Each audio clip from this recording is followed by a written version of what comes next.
craft of filmmaking has evolved considerably throughout the ages, from a quaint pastime and untaxing amusement to a thoughtful endeavor, a vehicle for novel artistic ideas, with some creations flourishing into timeless and highly significant cultural artifacts, a faithful representation of a nation or a people's identity. There are films whose meaning and overall importance for a country, as seen from the perspective of their native set of values and ideas, have effectively turned them into cultural ambassadors, vivid symbols of the spirit inhabiting their community. Pirosmani is one such example. Cherished today as one of the finest Georgian artworks in history, it is a renowned film both at home and abroad, crafted at a crucial time in Georgian film history, revered as a singular piece of filmmaking with a prestige not wholly different from other literary, musical, poetic or painted treasures held in museums and studied at school. This video seeks to explain why is Pirosmani such a meaningful work in Georgian history and an essential piece of world cinema that ought to be watched and appreciated by any and all cinephiles.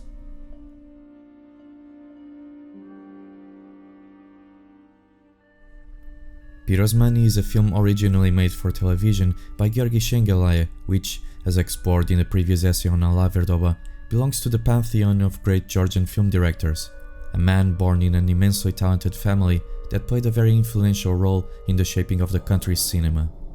The film presents itself as a poetic biographic account of Nicolas Pirosmanashvili, affectuously addressed as Nikola by some in his own country, a primitivist painter living during the Georgian Plan-Séquence, one who would attain some recognition during his lifetime, which would increase and develop extensively after his death, ultimately resulting in him being celebrated today perhaps as the country's most beloved artist. Niko's face, his paintings and their subjects have appeared on Georgian bills and coins, with many of his artworks having been duplicated and spread throughout Tbilisi, whilst his life became the source for theatre plays, musicals and symphonies. His style brings to mind and has been compared often to the French painter Henri Rousseau, and in Soviet Russian culture, Pirosmani is placed within the Russian avant-garde art movement, with exhibitions organized in the Louvre and in the Tretyakov Gallery in Moscow, while today almost the entirety of his surviving oeuvre is displayed at the Georgian National Museum in Tbilisi. The film is notable for its tableau style, presenting various episodes in the artist's life, with these at times resembling Sergei Parajanov's visual aesthetic, but in Pirosmani the source is traced back to the artist's own and very singular fashion of painting, which was characterized by simple lines, pastel colors, flatness, disproportion, iconic frontality, symmetry, all characteristics that appealed to Pablo Picasso, for example, which at some point in the early 1930s told one of his friends after coming across one of Pirosmani's paintings that Georgia does not need my paintings because they have Pirosmani. Shengelaia said that Niko's works are so candid and natural because deep inside himself a child remained, one which observed and made sense of the world in a way that was quite unlike others. Moreover, he says, with Pirosmani there was no progress, which also made him unique. Even during his drinking bouts, no regress was manifested, no regress or progress can be found in his oeuvre. He was a steady artist, true to his vision all the way through. Regarding the film, besides avoiding many clichés about artists and their lives, it also showcases a stimulating experimentation with color that was based on a painter's style, one which in its vibrancy managed to enhance the somewhat oniric look of the film, having been conceived by the actor playing Pirosmani, Avtandil Varazi, which performed as an art director and production designer. Avto was a significant painter and collage artist on his own, a crucial figure in the 20th century Georgian artistic scene with no acting experience nor interest, even after the considerable fame the film brought him, but his minimalist performance of an uncompromising artist, underlined by a confident assertiveness and an apparently meek demeanor, craftily hiding the inner emotional tumult, are features one would expect to find in a professional and consecrated actor. Besides Avto, Pirosmani features other eminent Georgian artists, namely Dodo Abashidze, a renowned actor with an extensive career and responsible for co-directing with Parajanov The Legend of Suram Fortress and Ashik Kerib. And as mentioned on the study on Alexander Rekhviashvili's career published earlier on this channel, the Georgian director also makes an appearance as one of the artists visiting Georgia and being awestruck with Pirosmani's art, inducing him to start a search for the elusive painter. With such a cast, crew, figures and subject, it becomes now easier to understand why the film remains as a powerful testament of cinematic artistry from Georgia. As observed before, the film portrays several episodes of Niko's life, from the time he left the house of his elder sisters who took care of him after being orphaned at an early age, until his very last days on Earth, bringing to the screen a touching life of a troubled artist with a singular vision. Indeed, Pirosmani's life mirrors the lives of other tortured creative individuals, shunned by a close-minded society, contented merely with what's fashionable at the time or what is accepted by the academia. The film follows a clear Aristotelian structure, which opens up for a world deeply pervaded by melancholy, as displayed by his failures regarding business, marriage, and social acceptance. The grocery shop opened with one of his relatives dwindles due in large part to his altruism and charity. He is disheartened with his arranged marriage partner and with the guests turning the ceremony into a transaction gathering, and his delicate soul impels him to abandon the base rabble once a caricature of him is posted in the newspaper, accusing him of lack of talent and naivety. Leading a life of meager means, sleeping and eating in inns and taverns, he pays his hosts with paintings which are then hung on the walls. Niko is a somewhat solitary man by nature, despite his hope to find a better, more empathetic and enlightened society at some point, so he removes himself from the limelight so as to not associate with what he perceives to be a demeaning company and attention, ultimately resulting in abject destitution. In its formalist aesthetic, Pirosmani demonstrates through its mostly static but elegantly framed shots a sobriety and minimalism that is instantly disarming and highly alluring, notwithstanding the phenomenal composition that characterizes the cinematography. Music is generally absent, but the moments of its appearance are strictly diegetic, and it acquires therefore a pleasant naturalistic emphasis. There are large ellipses, but the film never leaves the spectator confused. All scenes have a particular dramatic spark that crystallize into a beautiful, if wistful mosaic, an image reinforced by the way the artist's paintings are disseminated throughout the film, either through the mere depiction of the paintings in real life, through their appearances on the film's world at restaurants and lodges, or through their living reenactment done through the film's space and subjects. For the lack of a better description, Pirosmani as a film is a breathing artwork that blends several different layers of involvement with the artist's vision, thought, and life, together with the director's mind, creation, and purpose, a living cinematic organism of splendid enchantment that few have ever come close to simulate. Giorgi Shengelaia's fascination with Pirosmani stemmed from at least a decade before the film came out in 1969. Already in 1959, as his graduation project for the VGIK film directing course, Shengelaia produced a 45-minute documentary Niko Pirozmani regarding the artist's life and work, entirely seen through his paintings.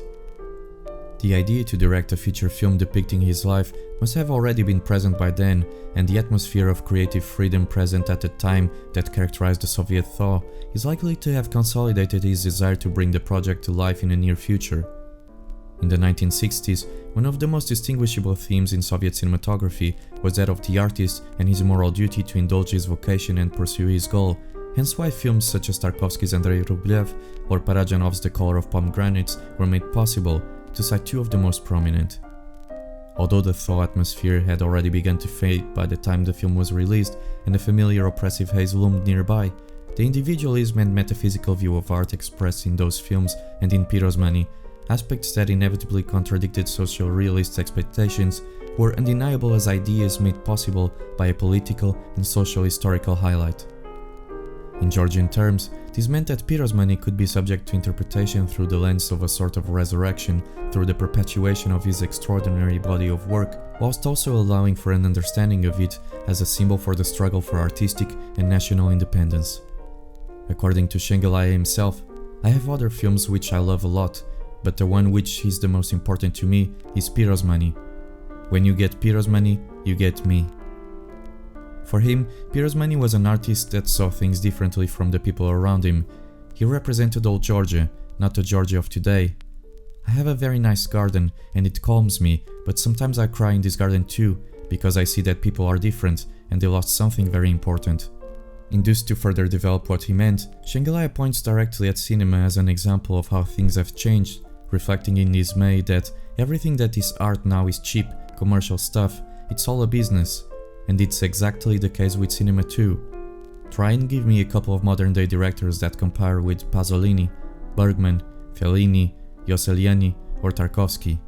I understand why sometimes there are no geniuses, but when they disappear like this all at once, I understand that civilization has gone in the wrong direction. Shengelaia's point may not be entirely without reason, for even today, few outstanding works manage to shed a clear influence of pioneers such as those mentioned by him, and even Pirosmani would easily be placed in the same rank of the works of those directors. Yet, it would be unfair and untrue to say that there are no contemporary filmmakers producing relevant cinematic works today, and it is likely that the Georgian master may not have come across those during his life. In any case, his testimony works as a proof of his sensibility towards other masterful artists of the era, his creative affinity and willingness to produce something that would have focused on and pointed towards a similar essence found in them.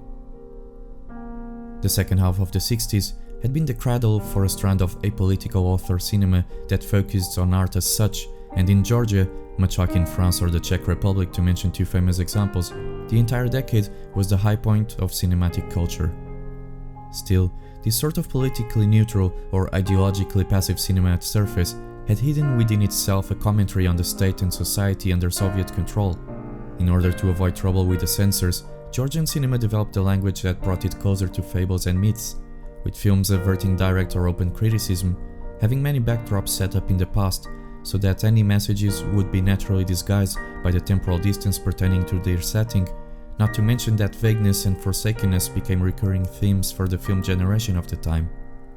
In Pirosmani, we find a portrait of an artist in its purest sense, an irreverent, rebellious, but above all, a free man, unfettered by any social conventions or academic constraints, and one deeply committed to the history and tradition of his native land. On one occasion, one even witnesses how, when someone attempts to dictate to Niko what to paint, he puts his brush down and walks away, telling the person that if he wants, then he can paint the canvas himself. Niko's attitude towards his art and the embrace for his life has allowed for the Georgian viewership to identify Pirosmani as a mirror for the country's identity, and therein lies perhaps one of the reasons why the film has become a dignified representative of Georgian culture across borders, a culture whose idea of dignity for many is that man should leave his mark on earth.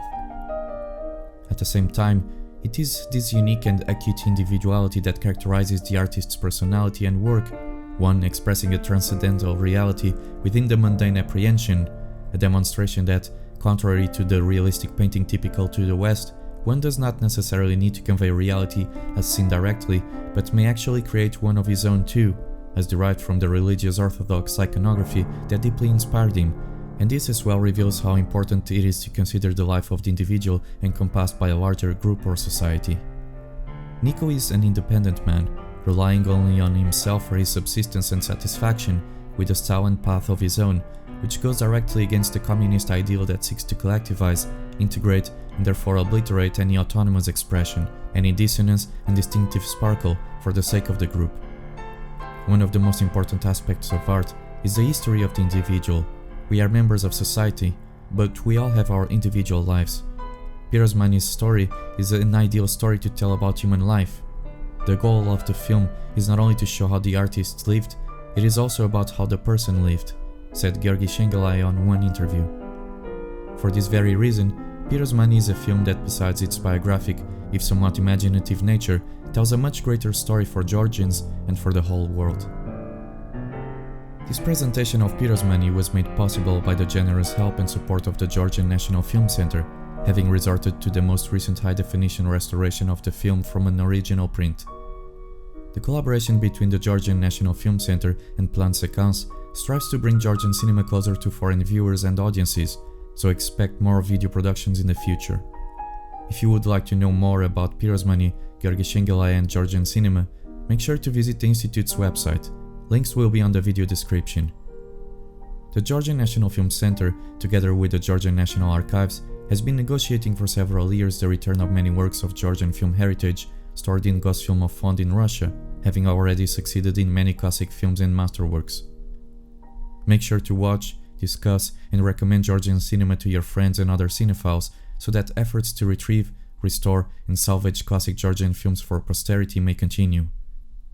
As always, thank you for listening and see you next time.